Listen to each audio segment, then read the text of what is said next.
Nous l'avons vu ensemble dans le chapitre précédent. Toutes les solutions d'envoi d'emailing utilisent une structure relativement similaire avec des modules de base quasiment immuables.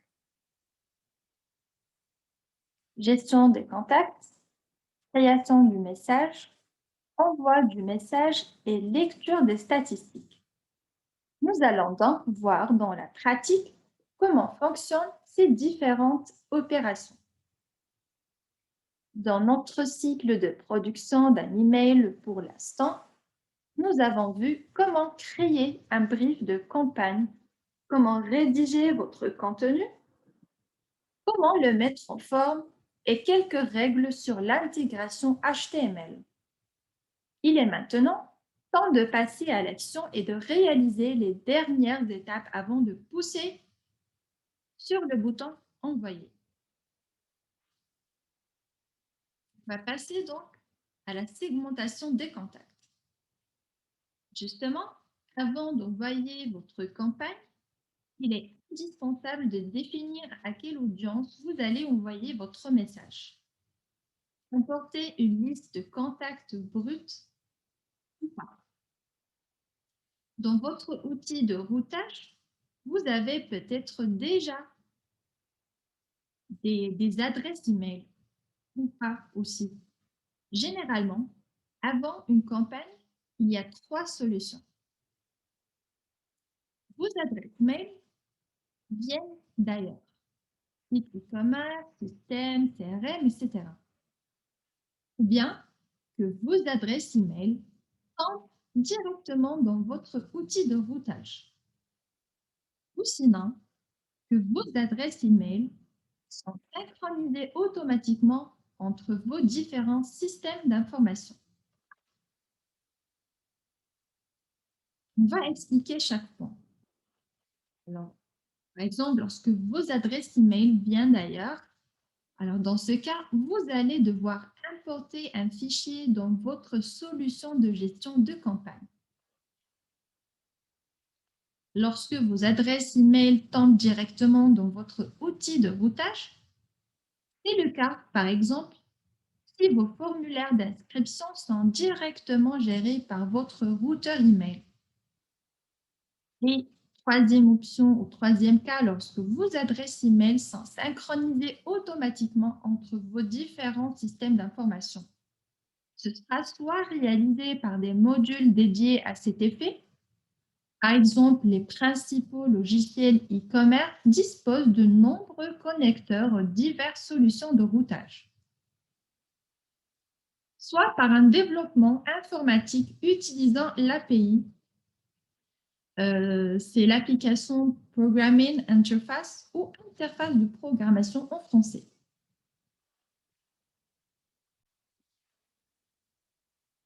Maintenant, segmenter pour répondre tout d'abord à un besoin particulier. Avoir des adresses email, c'est bien, mais pouvoir choisir précisément celles auxquelles vous voudrez envoyer votre campagne, c'est encore mieux.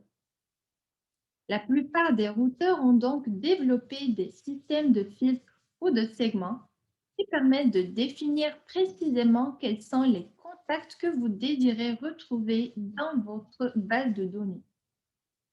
Ces filtres utilisent des opérateurs logiques plus ou moins complexes en fonction de la sophistication de la solution que vous allez utiliser. Dans les solutions les plus avancées, vous pourrez aussi directement utiliser le langage SQL ou le langage permettant de réaliser des opérations dans une base de données.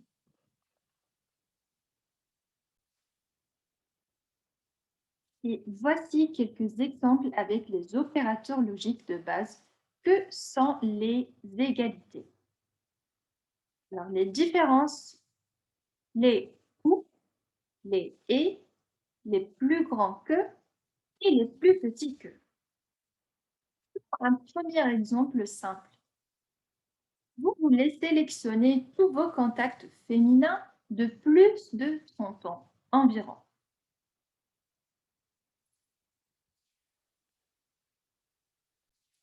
Alors, en langage SQL, ça va nous donner civilité égale F, entre guillemets, et, entre parenthèses, né, de 8 naissance, supérieur à 1990, entre parenthèses toujours. Dans les outils, ça ne ressemble pas à du code. Tout ceci est faisable avec une interface graphique de style suivant. Ça, c'est une interface de filtre, comme vous pouvez voir, où on a la possibilité de filtrer par texte et par H. Bon, dans la vraie vie, rassurez-vous, pour ceux, bien sûr, qui n'aiment pas les maths ou sont réfractaires à la programmation, continue. Choisissons un second exemple. Dans celui-ci, on va choisir les femmes ou les personnes ayant plus de 30 ans. Ce qui donnera, entre parenthèses, civilité égale à, entre guillemets, 8 naissance supérieur à 1990, entre parenthèses tout ça. Et on peut voir l'exemple de l'interface de filtre. Et par sexe. Dernier exemple. Un petit peu plus complexe dans ce cas. On va choisir les femmes de plus de 30 ans et les hommes de plus de 40 ans. Dans SQL, ça va donner civilité égale F et naissance supérieure à 1990. Ou civilité égale M, men en anglais ou homme, et naissance supérieure à 1980.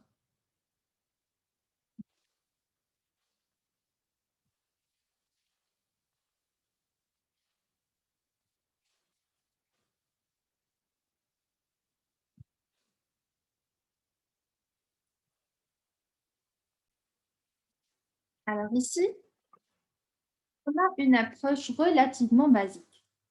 Uniquement sur des données déclaratives, vous pourrez bien évidemment aller plus loin en utilisant aussi des données comportementales. Par exemple, les femmes de plus de 30 ans qui n'ont plus ouvert d'email depuis 2 mois ou qui n'ont plus acheté depuis 4 mois. Le tout est de savoir si ces données sont disponibles dans votre outil de routage et quelles sont les possibilités de celui-ci concernant la richesse des données sur lesquelles il est possible de faire de la segmentation.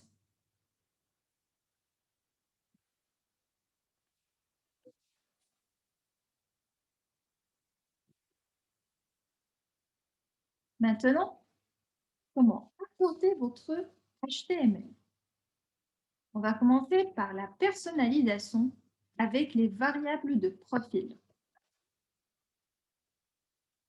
Alors, si vous n'utilisez pas directement l'email builder de votre solution de routage, qu'on a vu dans le chapitre 2 et de la partie 3, vous allez avoir besoin d'importer votre HTML dans celui-ci.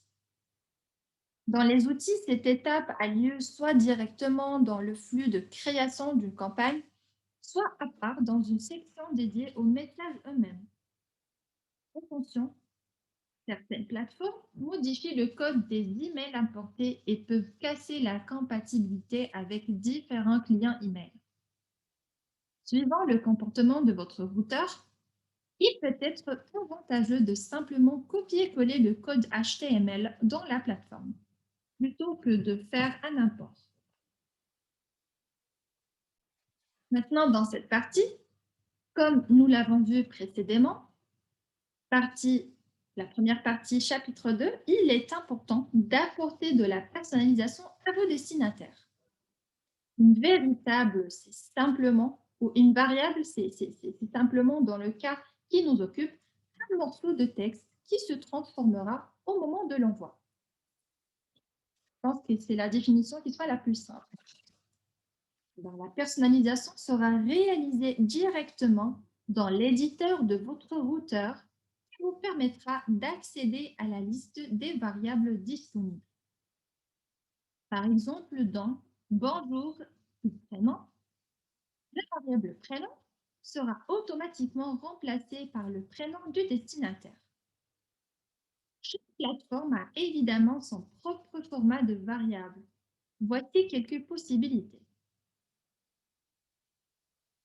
Soit prénom entre ces deux signes, soit entre les deuxièmes quatre signes, soit précédé par le signe arrobas, ou encore prénom précédé par le signe $. Et il y a bien d'autres signes.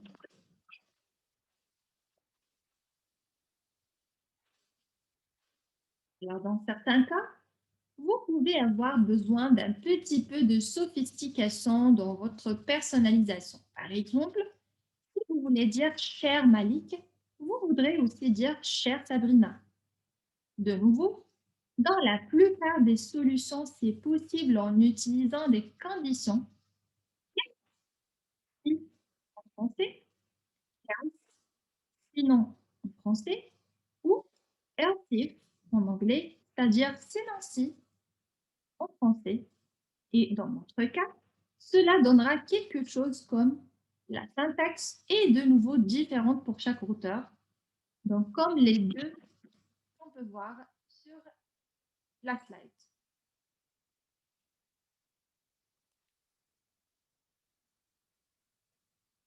Encore une fois, votre créativité et la richesse des données que vous avez à disposition, c'est plus votre seule limite. Bon, ça dépend aussi largement de la puissance de votre solution de routage email.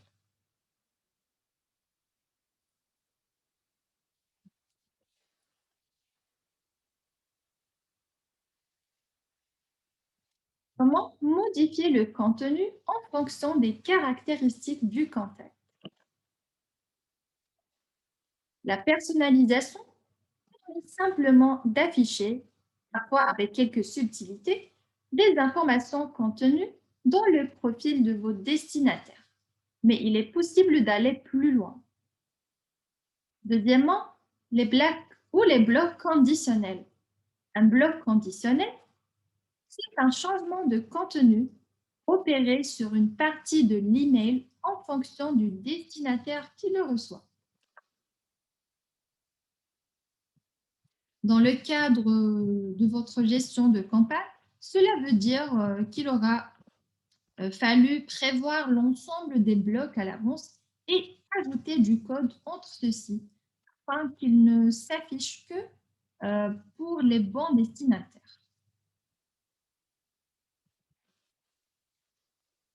Alors, quelle différence technique avec l'exemple de share et share avec eux plus prénom? La réponse, c'est aucune. C'est l'objectif technique qui diffère en fait.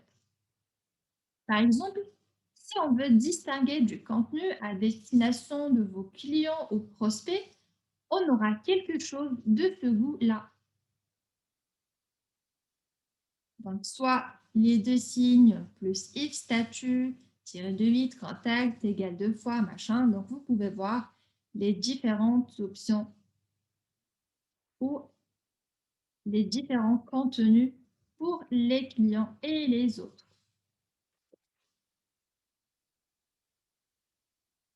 Ici, on a donc un exemple relativement simple selon les plateformes d'envoi.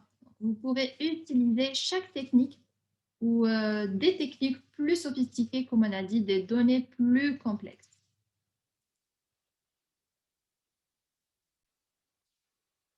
Le point suivant, c'est la suggestion produit. Alors, en parlant de techniques sophistiquées et de données plus complexes, la suggestion produit fait clairement partie de celle-là. C'est un classique en fait. En utilisant l'historique d'achat de votre client, certaines solutions vont vous permettre de lui montrer des produits. Piochez dans le catalogue qui lui correspond.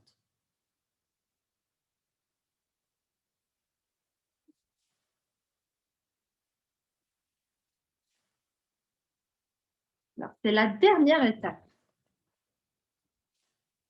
Si l'on accepte les tests et la validation que nous allons voir en détail dans le chapitre suivant, vous avez principalement deux options.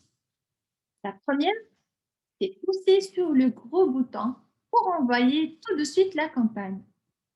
La deuxième option, programmez votre campagne pour plus tard, à un moment qui vous semble opportun, après l'heure de démarrage de votre offre par exemple.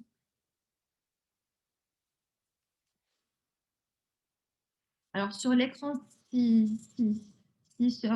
sur l'athlète, donc vous pouvez apercevoir une troisième option permettant d'envoyer votre campagne au meilleur moment, comme on a dit.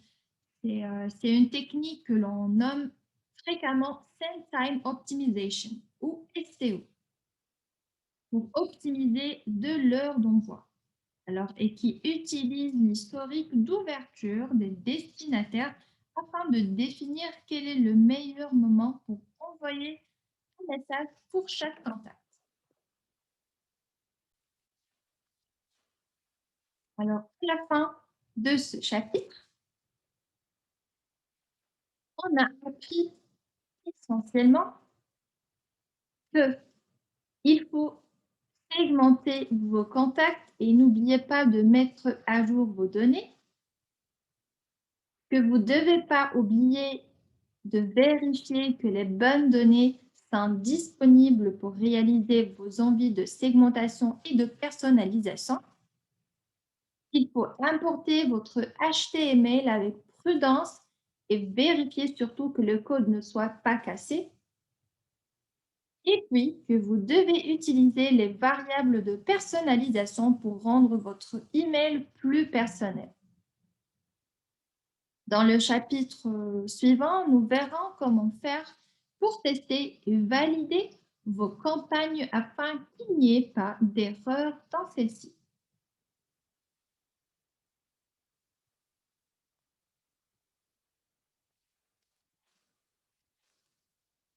J'attends le troisième chapitre où on va voir comment tester et valider notre campagne, commençant par impliquer toujours un tiers.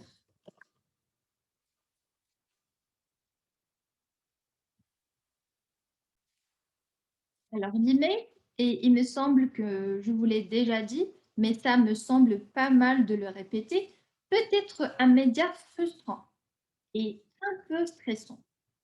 Au moment de cliquer sur le bouton Envoyer, si vous êtes loupé, vous avez peut-être quelques secondes pour stopper d'urgence l'envoi de la campagne.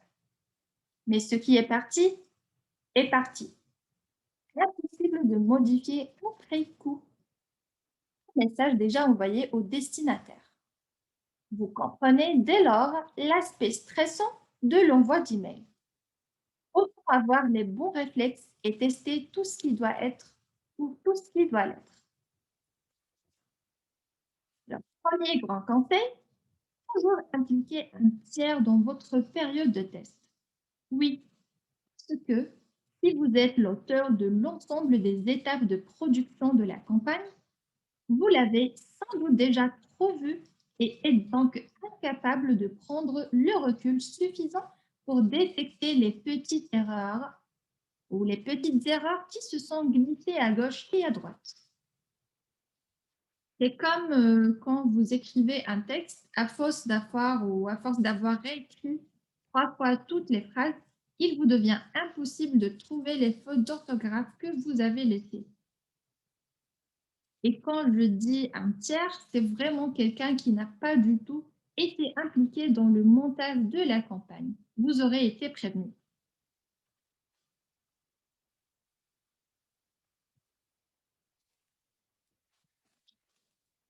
Deuxième point, créer des listes de tests. Dans votre outil de gestion de campagne, vous avez probablement la possibilité de créer une ou plusieurs listes de tests. Ce sont des sortes de segments dédiés aux tests dans lequel vous pouvez insérer les adresses email des différents testeurs et éventuellement des adresses email sur différentes messageries. Si vous avez la possibilité de créer plusieurs listes tests, créez-les en regroupant les types de tests. Comme il est fort probable que vous envoyiez plusieurs salves de tests avant d'arriver au résultat escompté. N'envoyez pas les premiers à tout le monde. D'abord à un petit cercle restreint et ensuite seulement aux personnes qui auront au moins l'approbation finale. Troisième point, réalisez vos tests avec la vérification du contenu tout d'abord. On peut séparer les tests de votre campagne en trois catégories. La première, c'est la vérification du contenu, évidemment. Alors, idéalement, la vérification du contenu intervient avant même l'étape de la gestion de campagne. Dès que l'email est rédigé et designé, il faut une première approbation avec de passer à la suite ou avant de passer à la suite. Rien de plus frustrant que de se voir demander des interventions sur le design alors que l'intégration HTML a été réalisée et que l'on est prêt à envoyer la campagne.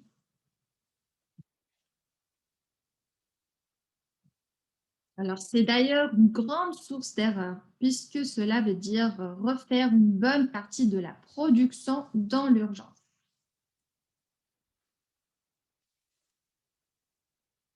Ici, on peut voir, donc, pour vous organiser, notez un planning qui ressemble à ce que vous voyez sur la slide, un planning d'envoi. Ce que vous testez ici, on note par exemple dans la colonne test si c'est l'objet ou plutôt le préliminaire qui est testé.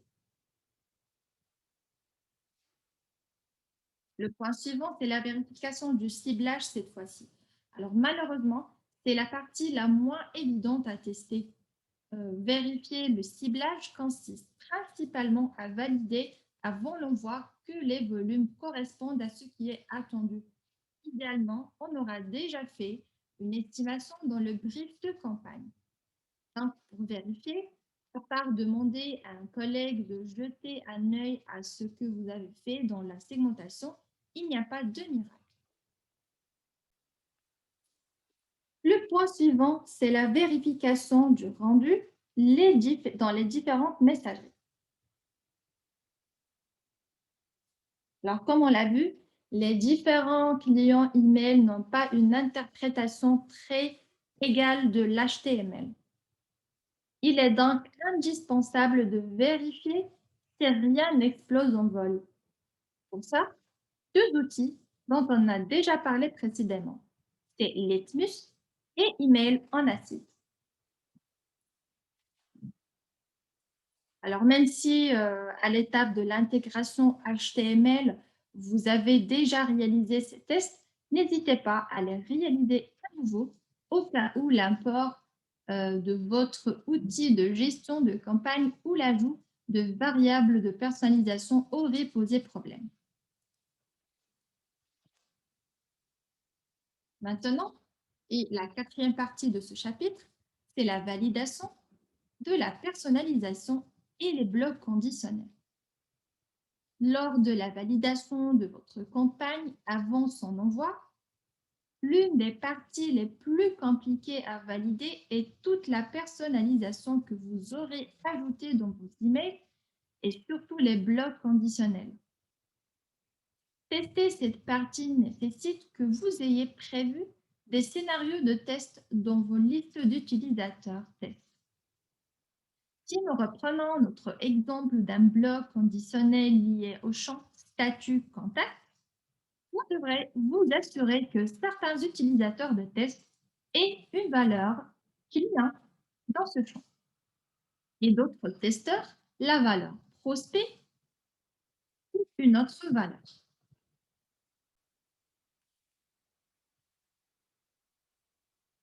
Et nous voilà arrivés à la fin de ce troisième chapitre. J'espère que vous avez pu retenir le maximum d'informations. Et encore une fois, pour le résumé, Donc, n'hésitez pas à demander à un tiers de relire vos emails. Créez des listes de tests qui prennent en compte les variables utilisées dans vos blocs conditionnels et votre personnalisation. Validez le contenu de vos emails avant la gestion de campagne.